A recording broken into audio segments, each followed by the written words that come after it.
ముఖ్యంగా నేను ఈ రాజకీయాలు కొత్త ఈ రాజకీయాల్లోకి రావాలన్న ఆకాంక్ష ఉంది, కానీ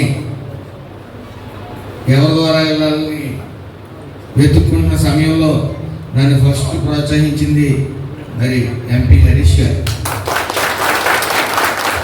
ఆయన ఆ రోజున నువ్వు రాజకీయాల్లోకి రా, నేను ఉన్నాను, నీకు ఖచ్చితంగా నేను పైకి తీసుకెళ్ళి నీకు సీట్ వచ్చేలా చేస్తానని చెప్పి మరి ఆయన తొలుగుండా ఆయన దగ్గరికి వెళ్ళినప్పుడు ఖచ్చితంగా ఆయన మాట ఇచ్చారు. ఆ మాట ప్రకారమే నిలబడ్డారు కూడా ఆయన. ఎందుకంటే అలాగే నేను ఈ యొక్క సీట్ రావాలని ప్రయత్నించినప్పుడు కూడా నేను బయటికి జిల్లాను దాటి బయటికి వెళ్ళినప్పుడు కోనసీమ అంబేద్కర్ కోనసీమ జిల్లా దాటి బయటికి వెళ్ళినప్పుడు ఫస్ట్ కూడా నేను రాజశేఖర్ గారి దగ్గరికి వెళ్ళాను. అయితే ఈ యొక్క రామచంద్రపురం నియోజకవర్గానికి వచ్చేటప్పటికి తొలిసారిగా నాకు చెప్పింది ఏంటంటే, ఇక్కడ నెగిటివ్ మౌత్ పబ్లిసిటీ చేసే వాళ్ళే విజయం సాధిస్తూ ఉంటారని చెప్పారు. అందులో సిద్ధహస్తులు పిల్లి పోసారని కూడా చెప్పారు. అలాగే త్రిమూర్తులు గారు కూడా అందులో సిద్ధహస్తులు. నేను వచ్చే సమయానికి ఏం చేయాలో తెలియని పరిస్థితి. అదే సమయంలో కొంతమంది ఒక మీటింగ్ పెట్టి నేను దళిత ద్రోహిని అని చెప్పి అది ఛానల్స్ కానీ పబ్లిసిటీ చేయడం, ఏం చేయాలని కోల్పోయిన పరిస్థితిలో హరీష్ గారు కూడా నీకేం పర్వాలేదు, మేము అందరం ఉన్నాం, నీకు ఖచ్చితంగా సీట్ వస్తుంది, నువ్వు భయపడకు, మేము ఉన్నామని చెప్పి భరోసా ఇవ్వడం జరిగింది. అలాగే ఏం చేయ ఒకసారి సీట్ అనౌన్స్ చేసిన తర్వాత ఒక మంచి రిలేటివ్స్ దాన్ని నిరూపించుకోవడం చాలా కష్టం. అయితే ఈ ఎలక్షన్ విభాగం వచ్చేటప్పటికి వెంటనే ఎవరికి వాళ్ళు ఇతర అమలాపురం నుంచి కానీ చుట్టుపక్కల ప్రదేశాల నుంచి కానీ ఫోన్లు రావడం, ఇవన్నీ జరిగిన పరీక్షను మాకు ఒక సందేహం ఉంది. దళితులు కానీ 50% ఓటింగ్ నాకు వస్తే 25,000 దాటి మెజారిటీ వస్తుంది ఖచ్చితంగా అని చెప్పి ఒక నామినేట్ జరిగేది. అందులో భాగంగా ఇక్కడ నాయకులు, అందులో పైన కింద అందరి నాయకులు కూడా మరి ఫస్ట్ ఇంకో విషయం చెప్పాలి. నేను కాన్స్టిట్యున్సీకి వచ్చిన తర్వాత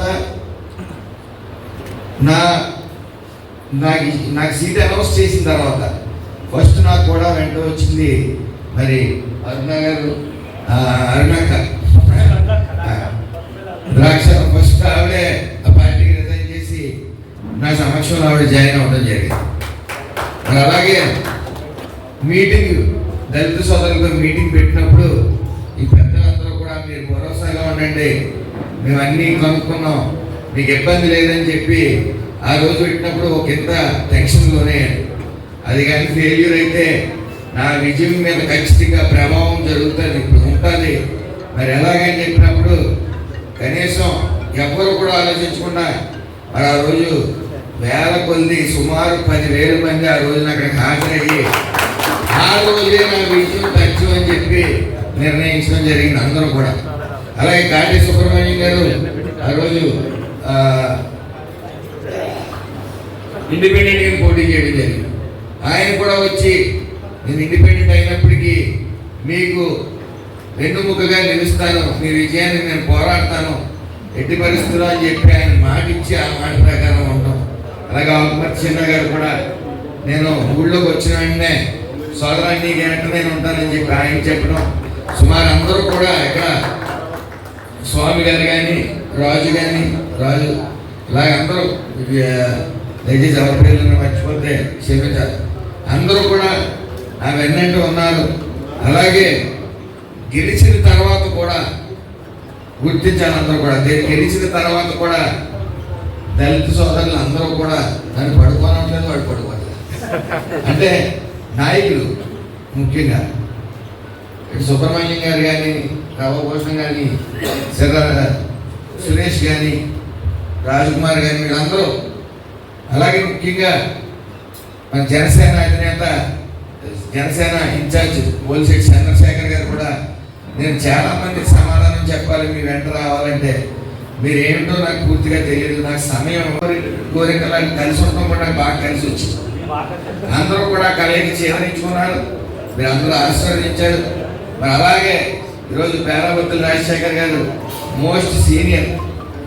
ఆయన ఇక్కడ చంద్రబాబు నాయుడు గారు తొలిసారి ఈ కాన్స్టిట్యున్సీకి వచ్చినప్పుడు ఆయనే ముందు అన్ని ఆర్గనైజ్ చేసి ఎక్కడెక్కడ ఆగాలి ఈ ప్రోగ్రామ్ ఏంటంటే డిజైన్ చేసి, మరి అలాగే ఆ రోజు నన్ను ప్రోత్సహిస్తూ గెలుస్తారని చంద్రబాబు నాయుడు గారికి భరోసాగా చెప్పిన వ్యక్తి మరి రాజశేఖర్ గారు. మరి ఈ రోజున రాజశేఖర్ గారు గెలుపు మనందరికీ ప్రెస్టేజ్ ఇష్యూ. గత ప్రభుత్వం 5 ఏళ్ళ ప్రభుత్వం ఇటు బడుగు బలహీన వర్గాలని దారుణంగా ఊచకోత గురి చేసింది. ఎస్సీ ఎస్టీ సప్లైన్ లేవు, విదేశీ విద్య లేదు, బీసీ కార్పొరేషన్ లోన్ లేవు, ఎస్సీ కార్పొరేషన్ లోన్ లేవు. మరి అంతటి ఊచకోతనికి ఎప్పుడు గురయ్యి ఎప్పుడు ఈ 5 సంవత్సరాలు కంప్లీట్ అవుతుందా అని చెప్పి చూసాం. అలాగే నేను కూడా వైసీపీలో ఉన్నప్పుడు ఆ వైసీపీ నుంచి బయటకు వస్తే నాన్ బెయిలబుల్ కేసులు పెడతారేమో అని భయం. దాన్ని ఎదుర్కొని ఇక్కడ చాలా మంది ఉన్నారు. పార్టీలో ఉంటేనే పార్టీ మీద పోరాడేవాడు.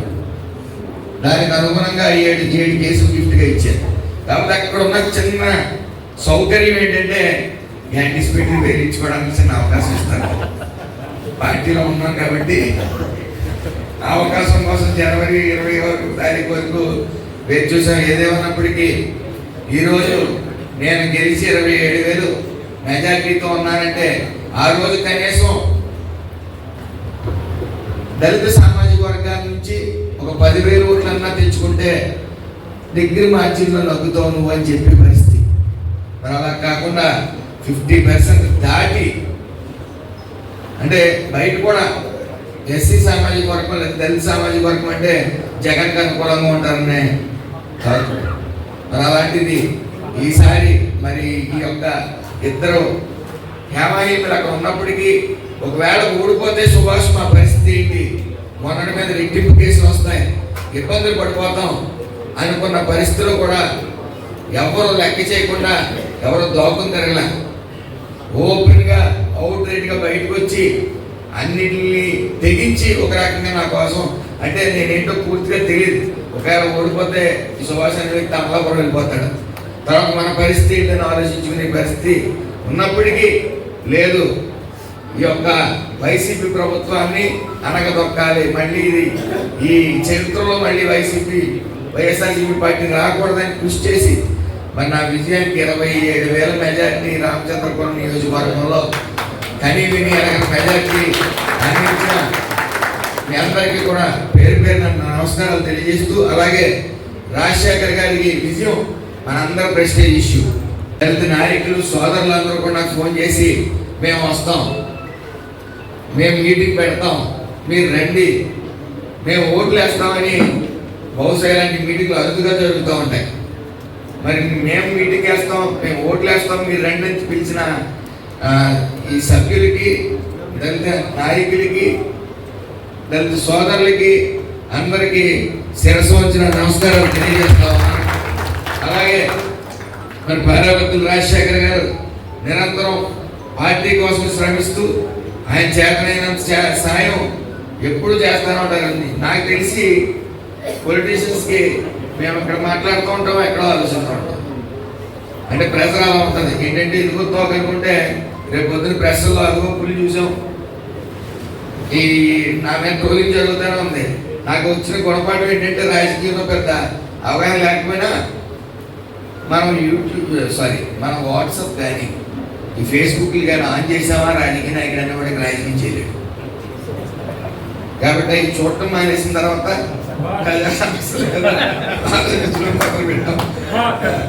అయితే ఒకటి మాత్రం నిజం, మీడియా ఎంత రాసినా ఏ రాసినా మంచి రాస్తుంది చెడు రాస్తుంది. అయితే ఇది వైఎస్ఆర్ ప్రభుత్వంలో అధినేత జగన్మోహన్ రెడ్డి కింద నాయకులు అంటే ఆయన మామూలుగానే ప్రజలు పట్టించుకోలేదు, నాయకులు అసలు పట్టించుకోలేదు. అది మీరు గమనించాలి. ఎమ్మెల్యే ఎవరికి ఇంటర్వ్యూ ఉండేది కాదు. ఇక్కడ అలా కాదు, చిన్న తప్పు చేస్తే హెడ్ మాస్టర్ గారు ఉన్నారు, ఇద్దరు హెడ్ మాస్టర్, ఒక జనసేన హెడ్ మాస్టర్ ఏమో పవన్ కళ్యాణ్ గారు, ఇదేమో చంద్రబాబు నాయుడు గారు. ముఖ్యంగా గమనిస్తే పవన్ కళ్యాణ్ గారు మన అక్కడెక్కడ చిన్న రికార్డింగ్ డాన్స్ వస్తే ఆయన సస్పెండ్ చేసి పడేశారు అంత. అదేవిధంగా చంద్రబాబు నాయుడు గారు అసలు ఆ చిన్న విషయం మా చుట్టూ మీరు గమనించాలి, ఎమ్మెల్యే చుట్టూ 10 మంది ఇంటెలిజెన్స్, ఒక మంత్రి చుట్టూ 15 మంది ఇంటెలిజెన్స్ వాళ్ళు ఉంటారు. వీడు ఏం చేస్తున్నాడు, శాఖలు ఏం చేస్తున్నాడు, నియోజకవర్గంలో ఏం చేస్తున్నాడు, అవినీతి ఏం చేస్తున్నాడు. అవినీతి చేస్తే వెంటనే మాకు మెసేజ్ వస్తుంది, ఫుల్గా కోటింగ్ ఉంటుంది. కాబట్టి ఎవరు ఏమనుకున్నా ఇంటెలిజెన్స్ అనేది ఉంటుంది. కాబట్టి మనం చేసేది మంచి అనుకున్నప్పుడు ముందుకు వెళ్ళిపోవాలి. కాబట్టి అదే సూత్రంతో ముందుకు వెళ్తా ఉన్నాం. ఏదేమైనప్పటికీ ఈ 9 నెలల పాలన మీ అందరికీ తెలుసు. సుమారు 6,80,000 కోట్ల రూపాయలు నిధులు తీసుకురావడం జరిగింది. ఎక్కడైనా ఇన్వెస్ట్మెంట్లు తీసుకురావడం జరిగింది. దాని నిమిత్తం 4,30,000 మందికి ఉద్యోగాలు కూడా భర్తీ చేయడానికి సర్వం సిద్ధమైంది. అలాగే వైసీపీ ప్రభుత్వం తీసుకుంటే ఇక్కడ ఉన్న 40 ఇండస్ట్రీస్ వెళ్ళిపోవటం. అలాగే ఎప్పుడైనా 5 సంవత్సరాల్లో ఒక్క నోటిఫికేషన్ అన్నా పడ్డారా?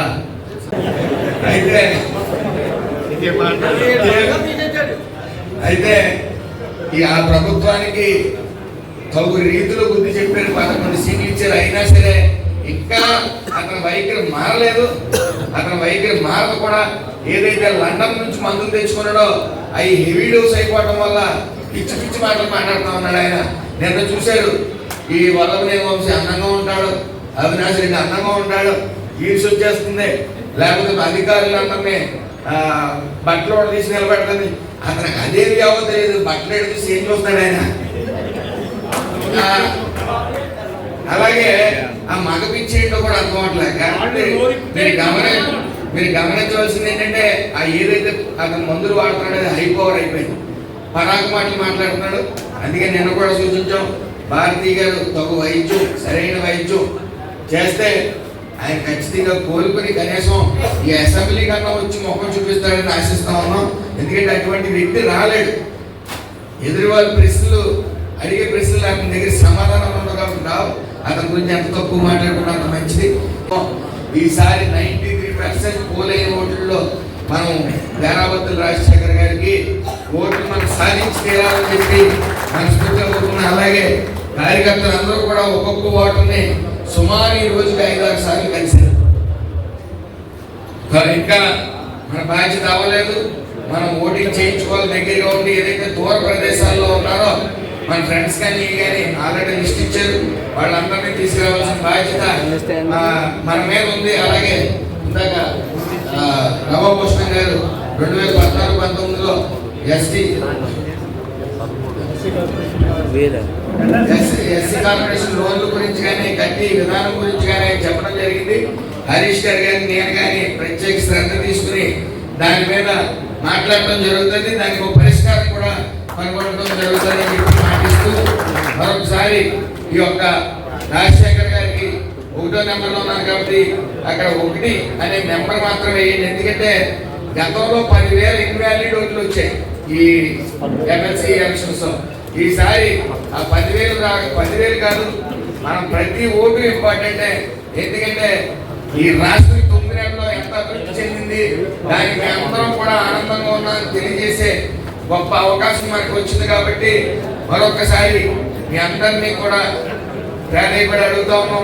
మీతో పాటు మీకు తెలిసిన ప్రతి ఒక్క చేత ఒక్కొక్కరు 10 మంది 5 మంది కూడా రాజశేఖర్ గారికి ఓట్లు వేయించాలని చెప్పి మనస్ఫూర్తిగా కోరుకుంటూ ఆయన అఖండ విజయాన్ని చేకూర్చాలని చెప్పి మనస్ఫూర్తిగా కోరుకుంటూ అందరికీ నమస్కారం.